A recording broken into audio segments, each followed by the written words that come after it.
Cette grande édition d'information. Monsieur, dame, bonsoir. Merci d'avoir choisi la télévision Dunia pour vous informer. C'est une circulation fluide et des conducteurs totalement à l'aise au volant de leur voiture. Page inter de cette édition. Voilà Hugo Chavez quand il s'agit de parler en public. Ses déclarations ont fait le tour du monde. Voilà, ici se referme ce journal.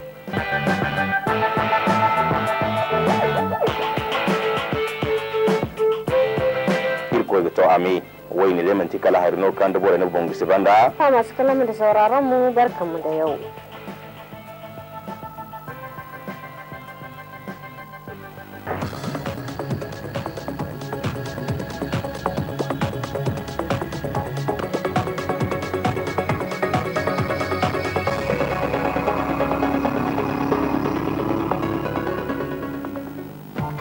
La décentralisation, facteur de développement et de cohésion sociale, c'est le thème de la 5e édition des Journées des communes du Niger lancée hier à Dosso sous le haut patronage du Premier ministre chef du gouvernement Béchir Afini. Poursuite au Palais des Congrès de Niamey de la première session ordinaire du CESOC au titre de l'année 2015, les conseillers ont entendu ce matin le ministère de l'Élevage sur le sujet politique et stratégique du gouvernement en matière de sécurisation de l'alimentation du bétail et de la production laitière au Niger. Préparatif de la CAN des moins de 17 ans, le staff organisationnel a animé ce matin une conférence de presse pour informer l'opinion publique du niveau de préparation du MENACADé. Messieurs, dames, bonsoir. Ravi de vous retrouver sur ce plateau pour cette nouvelle édition d'information sur la télévision Dunia. Ouverture hier dans l'enceinte de l'arène de lutte Salma Darani de Dosso des assises de la 5e édition des Journées des communes du Niger, suivie de l'Assemblée générale des 266 maires de notre pays. Lancée sous le haut patronage du Premier ministre chef du gouvernement, cette 5e édition a pour thème décentralisation, facteur de développement et de cohésion sociale et vise à renforcer le processus de décentralisation dans notre pays. D'autres précisions avec Aoussi Abdraman et Seniaï.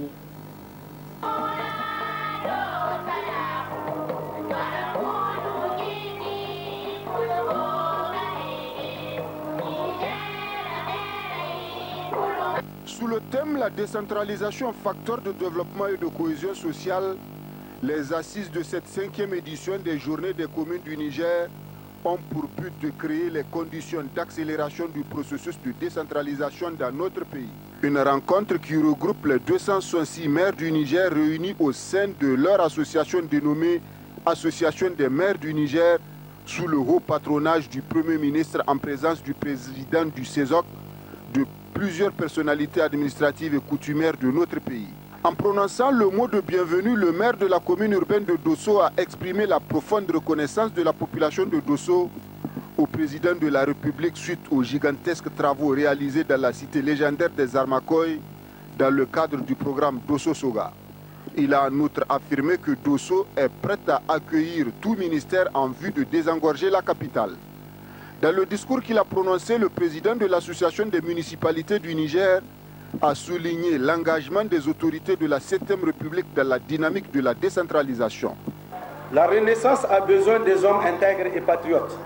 Nous le sommes à travers vos sages conseils et nous ferons chorus avec vous pour mener la barque à bon port. Nous savons aussi que votre souci numéro 1 est la stabilité du pays, la paix sociale, l'autosuffisance alimentaire à travers l'initiative 3N. Les Nigériens nourrissent les Nigériens. En un mot, la bonne coexistence pacifique au sein du peuple. Pour sa part, le gouverneur de la région de Dosso a affirmé que le processus de décentralisation dans notre pays est un facteur irréversible. Il a en plus rendu un vibrant hommage à la population de Dosso pour son comportement exemplaire. En prononçant le discours d'ouverture de cette 5e édition des Journées des communes du Niger, Le Premier ministre a souligné l'intérêt que le président de la République porte à ces assises de l'AMN et d'affirmer par ailleurs que désormais les collectivités territoriales s'approprient le rôle qui leur est dévolu. Je ne voudrais pas terminer mes propos sans vous exhorter à poursuivre les efforts que vous déployez sans relâche et en relation avec les autorités de tutelle pour l'instauration d'un climat de bonne collaboration entre tous les acteurs de la décentralisation. En particulier, il y a de toute évidence une nécessité impérieuse que vos relations avec les gouverneurs, avec les préfets et les responsables locaux des services techniques de l'État se déroulent en bonne intelligence, dans la synergie d'action et dans le respect strict des prescriptions des textes en vigueur.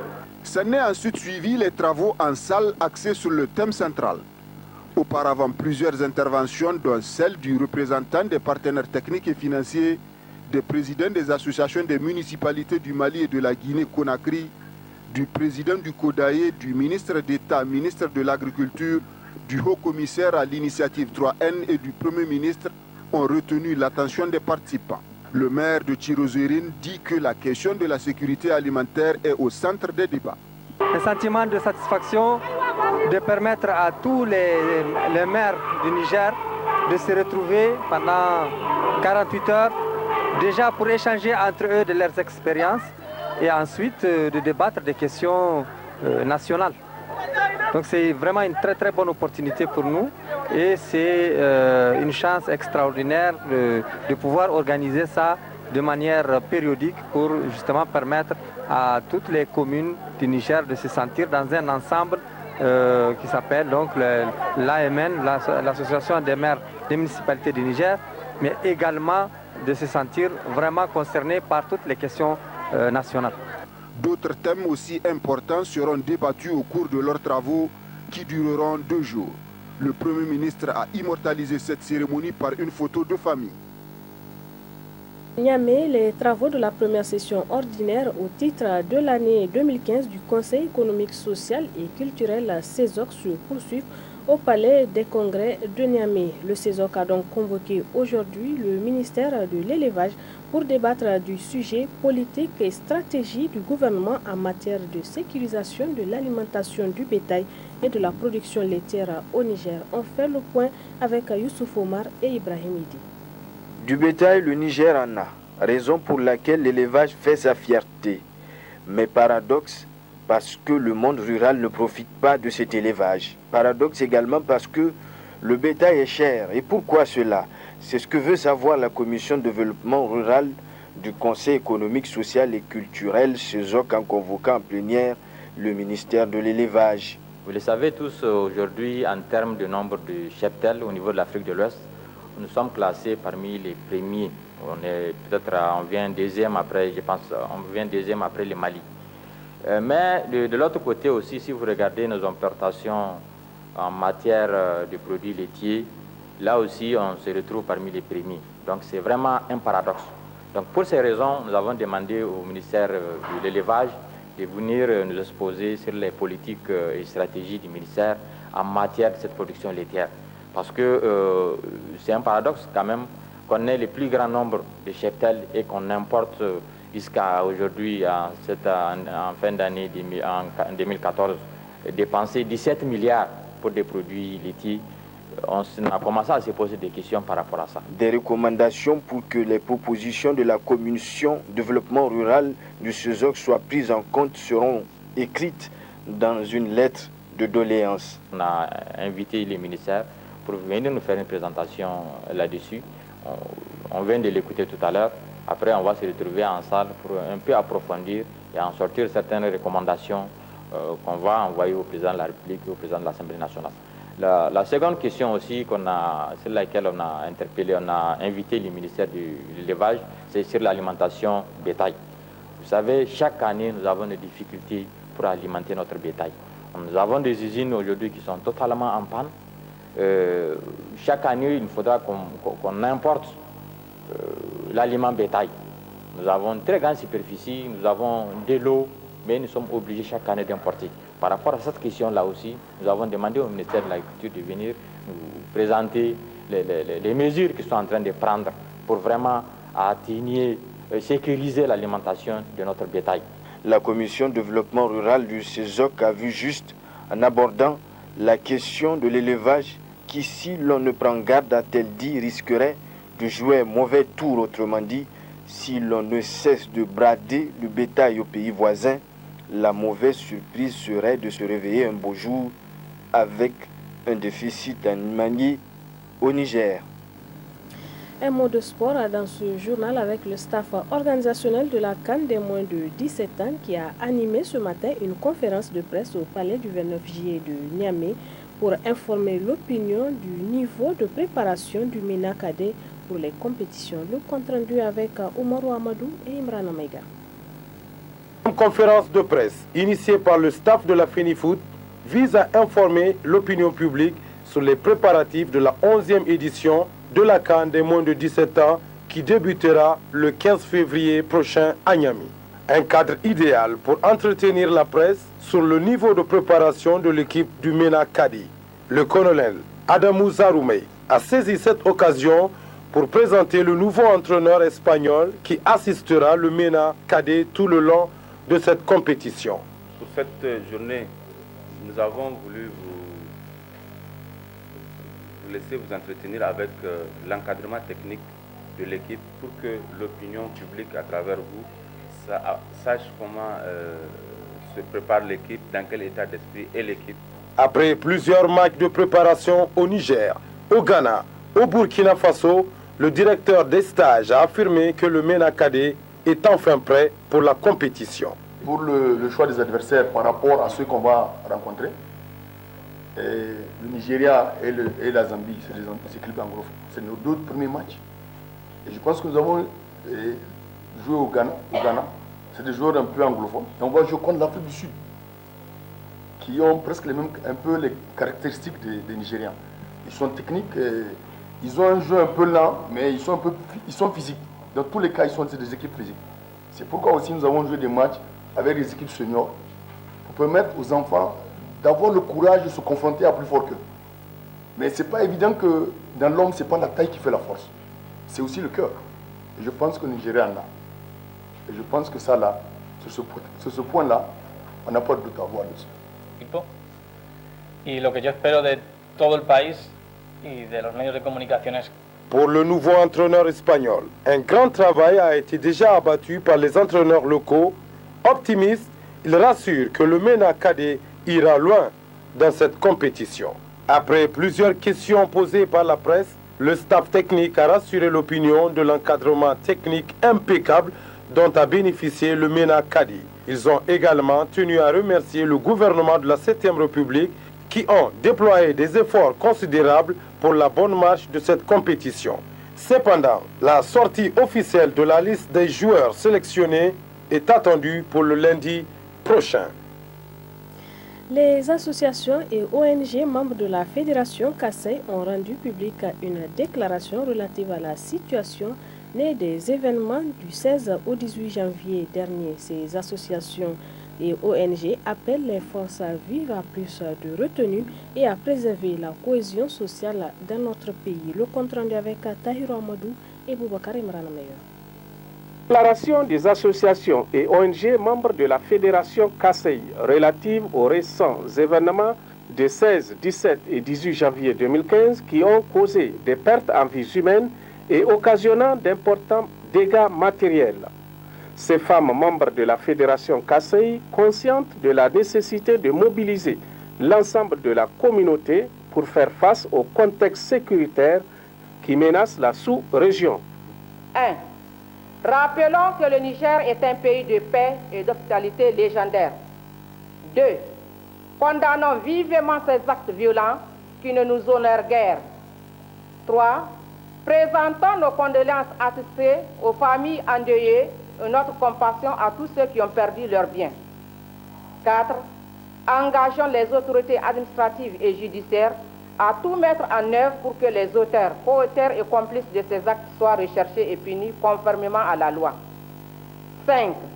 Remercions particulièrement les confréries religieuses, toutes confessions confondues, pour leur large esprit d'ouverture et leur contribution au retour au calme.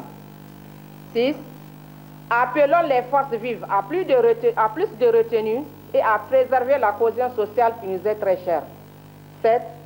Qu'Allah le Tout-Puissant, le Clément, raffermisse nos cœurs et que la paix et la stabilité perdurent au Niger. Amin.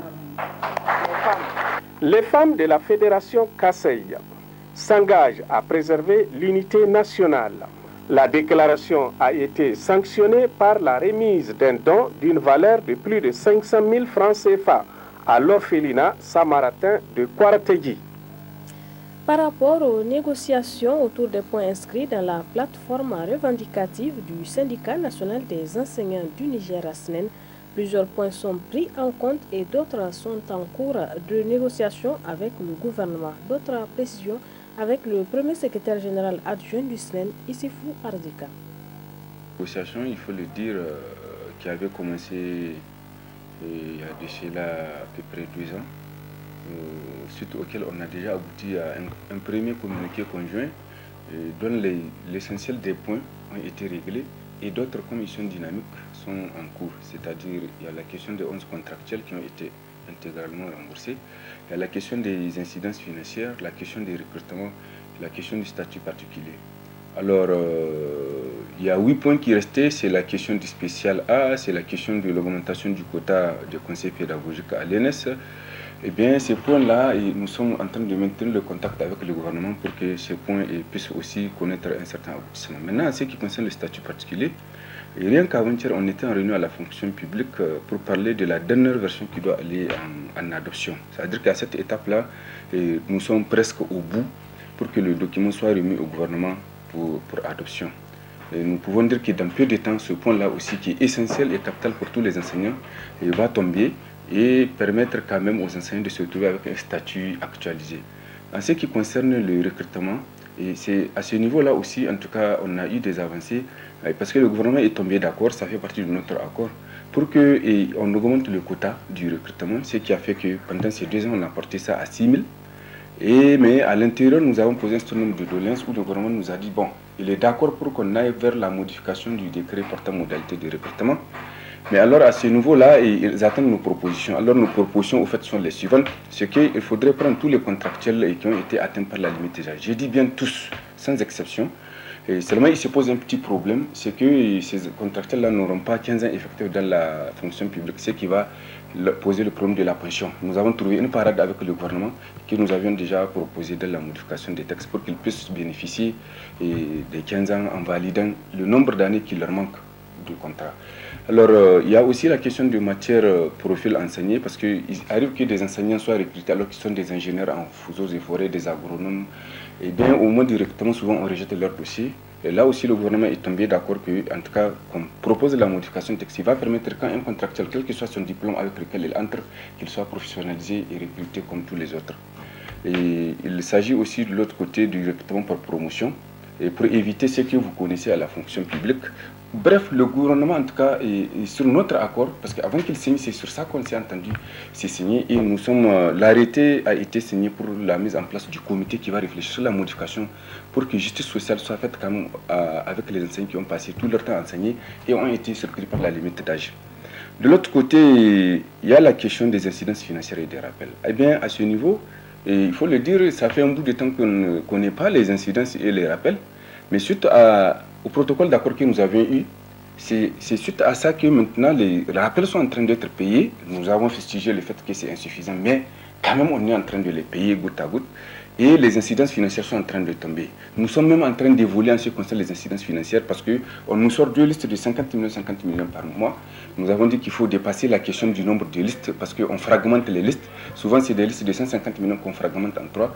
Et bien, avant-hier, quand nous avons rencontré Madame la ministre, donc présidente du Conseil national de l'éducation, nous avons exposé le fait qu'il faut qu'on dépasse la question du nombre de listes. Il faut qu'on table sur les montants. Et pourquoi pas peut-être des montants de 150 millions, 200 millions pour qu'on puisse finir avec le stock. Parce que quand nous avions signé notre accord, on avait un stock de 800 millions. Et le ministre des Finances nous disait que c'était possible d'évacuer tout. Nous, on s'attendait à ce que le comité de trésorerie valide et qu'on évacue. Avant-hier, la ministre a été d'accord avec nous et elle nous a promis qu'elle fera le nécessaire pour voir au niveau des finances comment est-ce qu'on va tabler sur les montants pour qu'on puisse épuiser quand même l'ancien stock des incidences financières. Les résultats vont tomber tantôt parce que nous, on n'a jamais repris le contact avec le gouvernement, mais peut-être que les négociations souvent traînent. Ça traîne, mais ça ne fait pas qu'on n'a pas de résultat. Restons toujours dans le secteur éducatif pour parler du nouveau comité exécutif des étudiants à l'université de Maradi qui a été mis en place le week-end dernier. Un comité élu pour un an et qui aura la lourde tâche de défendre les intérêts des étudiants. N'est-ce pas, Alzoma Soumela?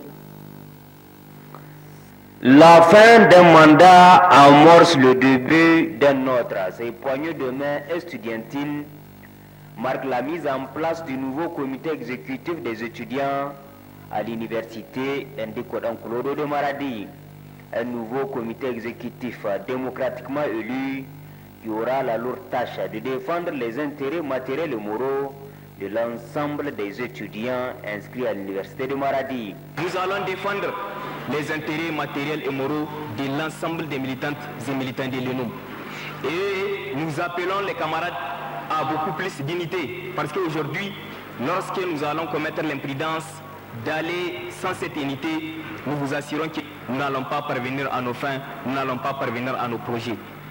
Aujourd'hui, la base de l'UNUM a fait comprendre qu'elle est une base mature et elle s'est sortie massivement le 30 janvier 2015 et elle a opéré un choix.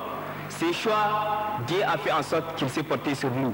Nous rassurons aux camarades que nous n'allons jamais les décevoir.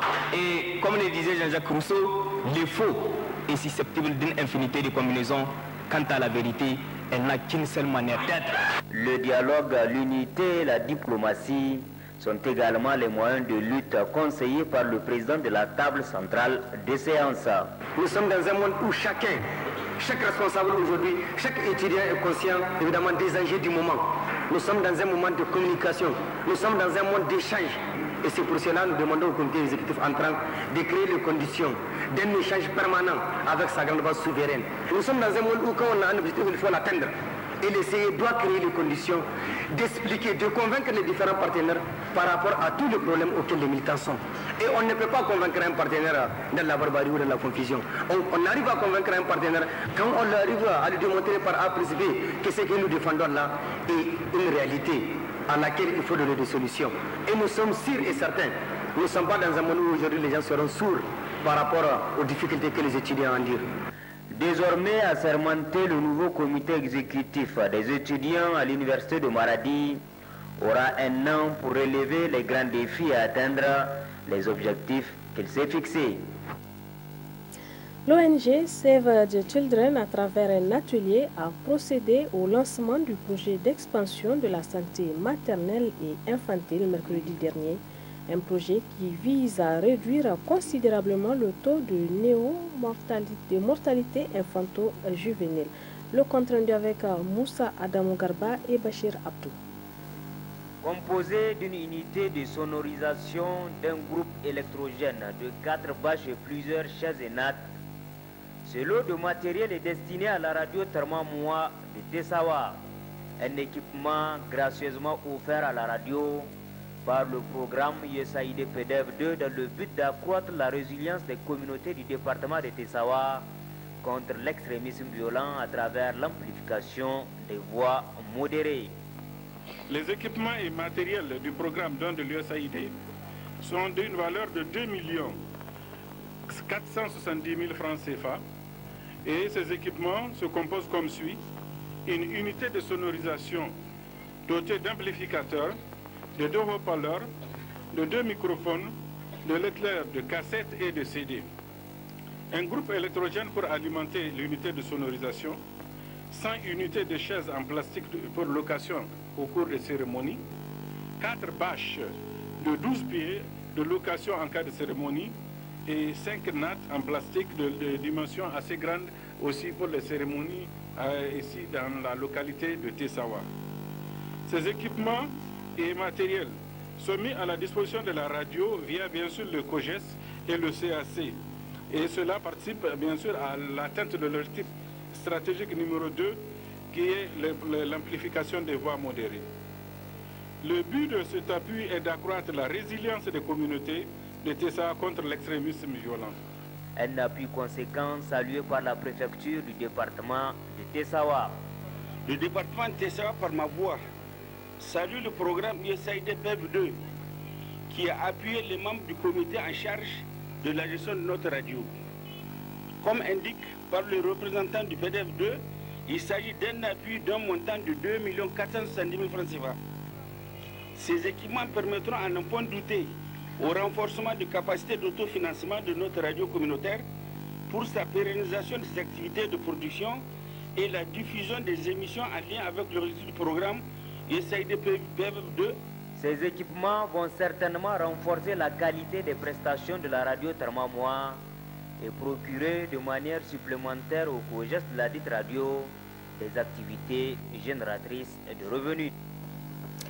Vous venez plutôt là de suivre un élément du programme Paix à travers le développement PDF2 qui a doté la radio Tarmamoa de Tessawa d'un lot de matériel technique mercredi dernier. Un appui qui entre dans le cadre de la lutte contre l'extrémisme violent et c'était un compte rendu de Alzuma Seni Soumela. Eh bien, je vous le disais tout à l'heure, l'ONG Save the Children, à travers un atelier, a procédé au lancement du projet d'expansion de la santé maternelle et infantile mercredi dernier. Un projet qui vise à réduire considérablement le taux de mortalité infanto-juvénile. Le compte rendu avec Moussa Adamou Garba et Bachir Abdou. Le nouveau projet lancé par Save the Children vise à appuyer le ministère de la Santé publique. Et c'est notre conducteur aussi. Et messieurs, dames, veuillez nous excuser pour ce petit incident technique. Vous suivrez l'élément au cours de nos prochaines éditions.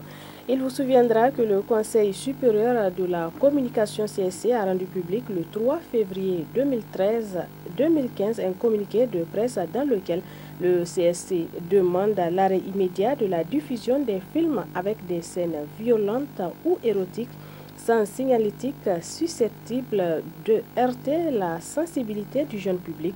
Une demande faite à l'endroit de certains médias audiovisuels. Qu'en pensent les acteurs de la télévision? Élément de réponse dans ce reportage signé Kainé Al-Mokhtar. Cette session ordinaire tenue du 26 au 30 janvier 2015 a permis à la plénière du Conseil supérieur de la communication de faire plusieurs constats, dont entre autres la diffusion sur certains médias audiovisuels privés de films avec des scènes violentes ou érotiques sans signalétique.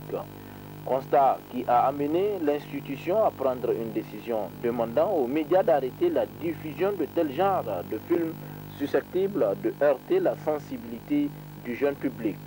Notre direction du pluralisme et du suivi des programmes des médias fait un travail de monitoring, c'est-à-dire de suivi.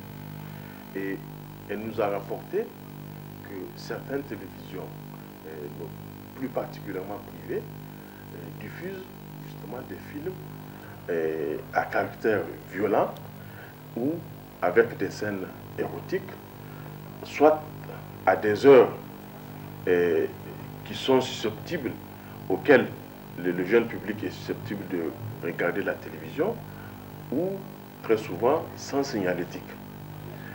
Et nous avons déjà, avant de prendre cette décision, adopté une délibération visant notamment à fixer les modalités de la protection du jeune public dans les médias audiovisuels privés nigériens.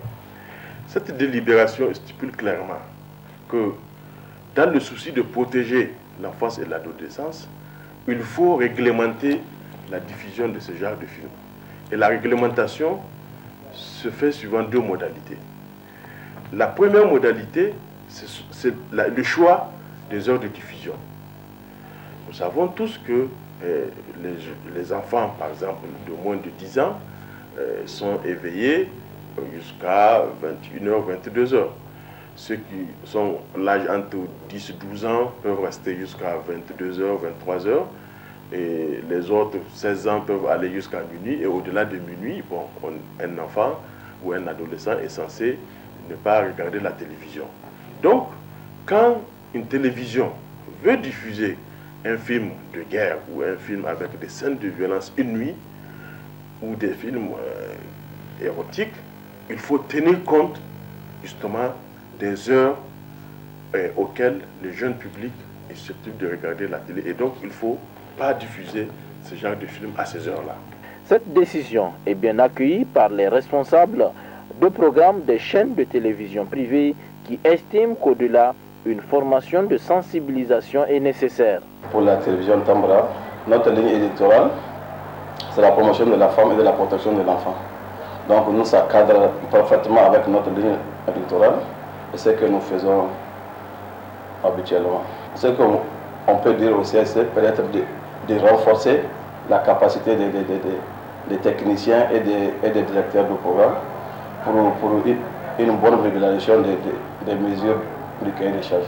Aujourd'hui, on a constaté nous-mêmes un certain laisser-aller au niveau donc de ces médias audiovisuels privés qui diffusent n'importe quel genre de film, permettez-moi en tout cas l'expression, où parfois ces scènes érotiques-là ou même ces scènes violentes-là ne sont pas cachées, si vous voulez, sans signalétique. Donc, c'est un danger public en quelque sorte aujourd'hui, parce que nos mœurs aujourd'hui ne sont pas, je dirais, protégées. Nos enfants, en tout cas, ne sont pas protégés dans leur éducation.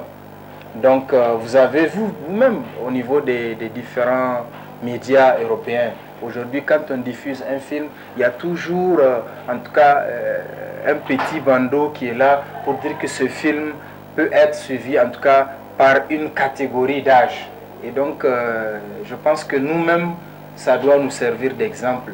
Donc vraiment, nous félicitons le Conseil supérieur de la communication. Pour les téléspectateurs, c'est une décision responsable que vient de prendre l'organe de régulation des médias. Ici, nous, chez nous, normalement, c'est aux diffuseurs de faire, de signaler ou bien carrément d'enlever ou faire du noir dans les parties qui sont obscènes.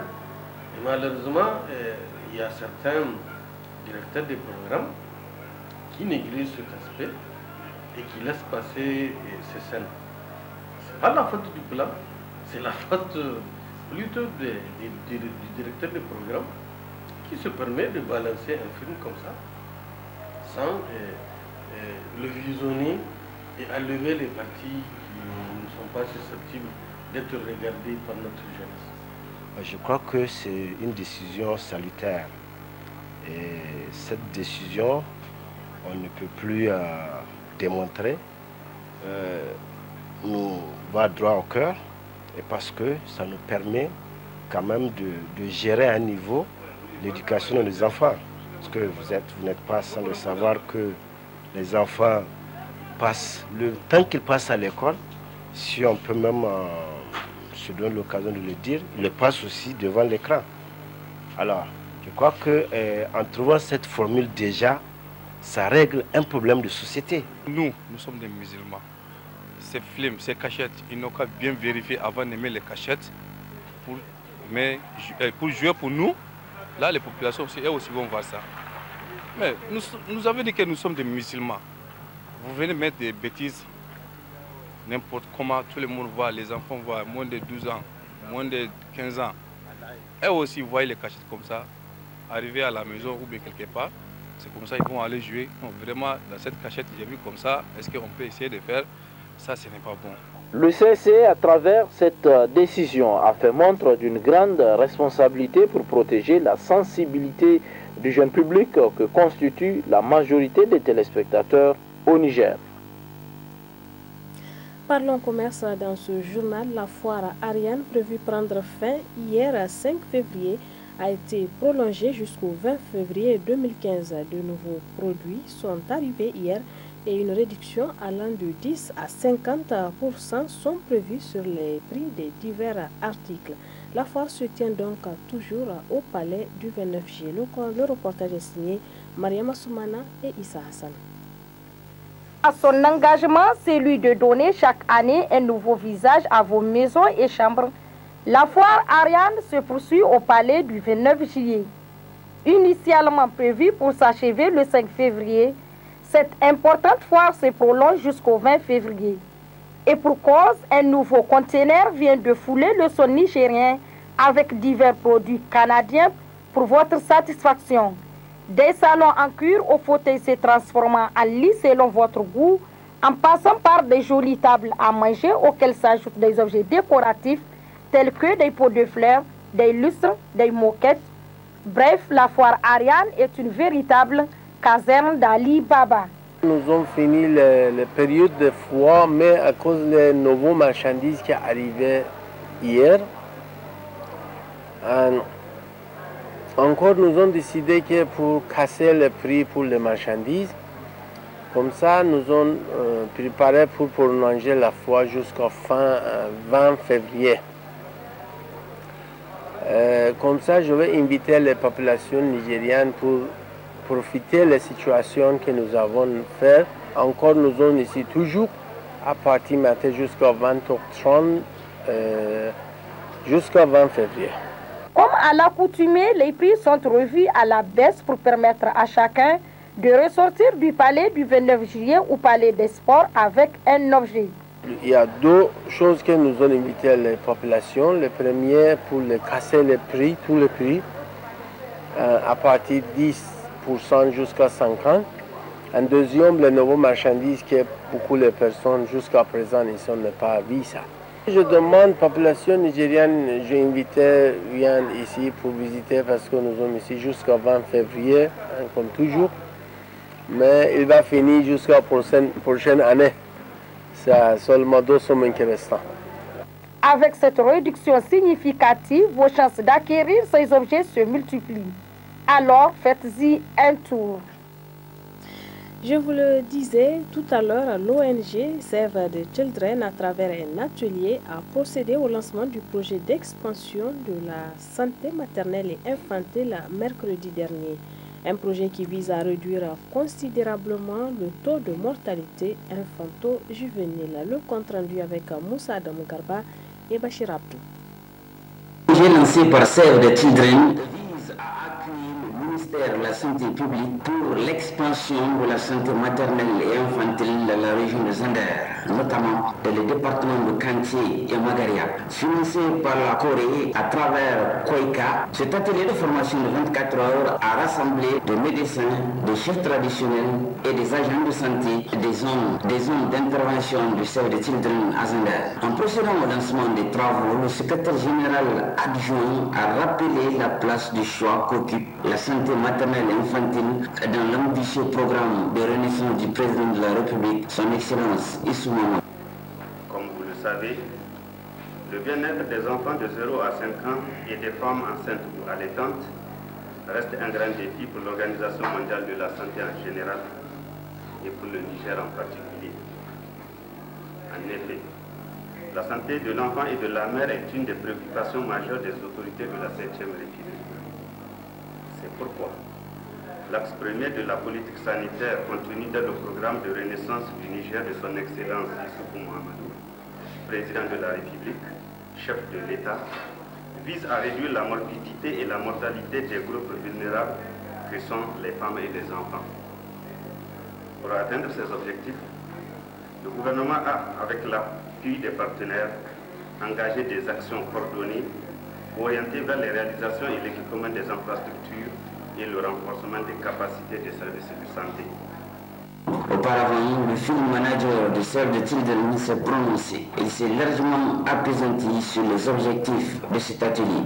Save the Children International intervient sous un double mandat, à savoir l'urgence et le développement dans la région de Zender et particulièrement dans les départements de Kanché et de Magaria depuis 2005, couvrant 27 CSI et l'hôpital de district sanitaire de Matamé dans les domaines suivants: la santé, la nutrition, sécurité alimentaire et moyens d'existence, éducation, eau, hygiène et assainissement, protection de l'enfant et dans le domaine du plaidoyer.